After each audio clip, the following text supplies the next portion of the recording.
안녕하십니까. 이번 주에도 오늘 배웠던 내용을 다시 한번 확인하는 시간을 가져보도록 하겠습니다. 자, 첫 번째 문제를 보시면 수요 공급의 변화 및 수요량, 공급 양의 변화에 관한 서술로 옳지 않은 것을 물어봤네요. 1번, 해당 재화의 가격 변화, 즉 그 물건 값이 변해서 그 물건의 양이 변할 때는 수요량 또는 공급 양의 변화가 되는 거 맞죠? 양자 붙여주는 거 맞죠? 이럴 때는 수요량의 변화가 맞는 것이고, 더불어 곡선 상의 이동이란 말이 나와야 됩니까? 곡선 자체가 이동한다고 나와야 됩니까? 곡선 상의 이동. 그래서 동일한 수요 곡선 상의 이동이 나타난다라고 해야 됩니다. 어찌 됐든 1번은 맞는 말이에요. 2번, 자, 아파트 소비자들의 소득이 늘었어요. 그래서 수요량이 늘었습니다. 그러면 양의 변화 원인이 소득의 변화 때문인 거죠. 따라서 그 물건값 변화가 아니기 때문에 얘는 수요량의 변화가 아니라 수요의 변화고, 수요의 변화일 때는 곡선이 오른쪽 왼쪽 이동한다고 나와야 되지 않겠습니까? 그렇죠? 따라서 동양 수요 곡선상의 변화가 아니라 곡선 자체, 수요 곡선 자체가 우측으로 이동한다. 이렇게 말이 나와야 됩니다. 이런 수요의 변화입니다. 수요량의 변화가 아닌 거 이해되시겠죠? 그래서 이 문제의 정답은 2번이고요. 나머지 볼게요. 생산 요소의 가격이 올랐어요. 그 말은 예컨대 임금이 올랐다 이 말이에요. 그럼 임금이 올랐다면 인건비가 늘어난 거 맞죠? 그럼 비용이 늘면 비용과 공급은 반대니까 이런 공급의 감소에 맞지 않습니까? 이제 공급량이 감소했대요. 그럼 얘는 양의 변화 원인이 생산 요소의 가격이지 그 물건 값이 아니지 않습니까? 그럼 그 물건 값만 아니라면 어떤 말이 나와도 양자 붙인다 뺀다.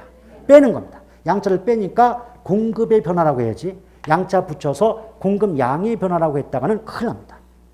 그 다음 4번, 해당 재화의 가격 변화로 해당 재화의 공급 양이 바뀐다. 즉 그 물건 값이 변해서 그 물건의 양이 바뀌면 얘는 양자를 붙여주기 때문에 공급 양의 변화가 되고 곡선 자체의 이동이 아니라 동일한 공급 곡선상의 이동이 발생한다라고 해야 되겠죠.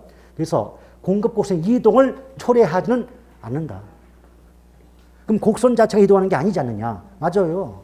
근데 만약 좀 빠르게 읽다 보면 얘는 곡선 이동하지 않아야 되는데 이동한다 나왔네. X 이러면 큰일 나요. 자, 여기까지만 보면 틀렸지만은 마지막까지 보면 초래하지는 않는다 했으니까 맞는 말이지 않습니까? 자, 5번에 새로운 기술이 개발됐어. 그래서 생산 비용이 절감돼요. 그러면 아파트의 공급이 늘까요, 줄까요?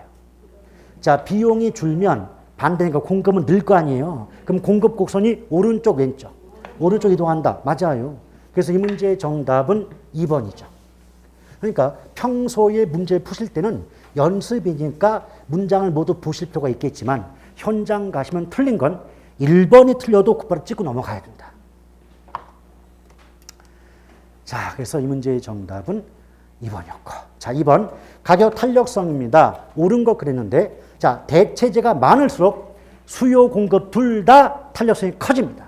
그래서 수요 및 공급 곡선의 기울기는 수직선에 가까워진다. 여러분, 수요 곡선, 그렇죠. 수요든 공급이든 수직선에 가깝다는 건 기울기가 급하다, 가파르다는 거잖아요. 다른 말로 하면 완전 비탄력에 가까워지는 거 아닙니까?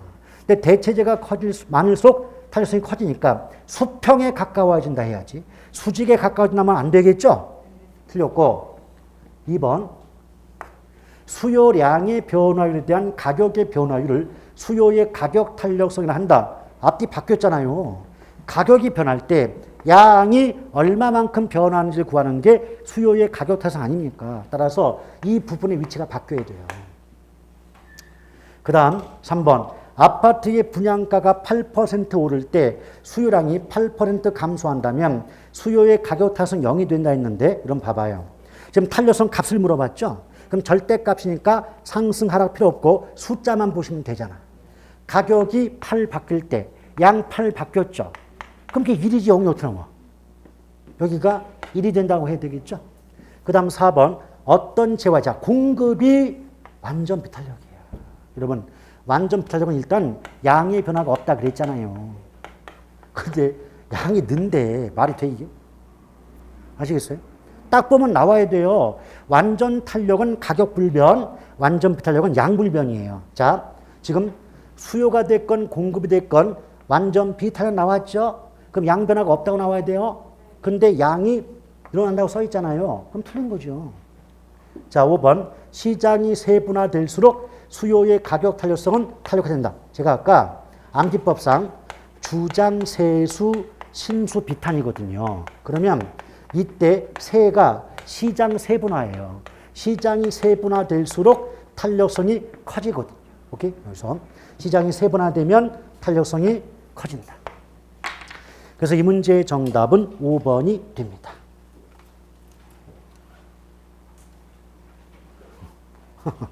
자, 이렇게 해서 오늘 배웠던 내용을 대략적으로 살펴보았습니다. 오늘도 대단히 수고들 많으셨습니다. 고맙습니다.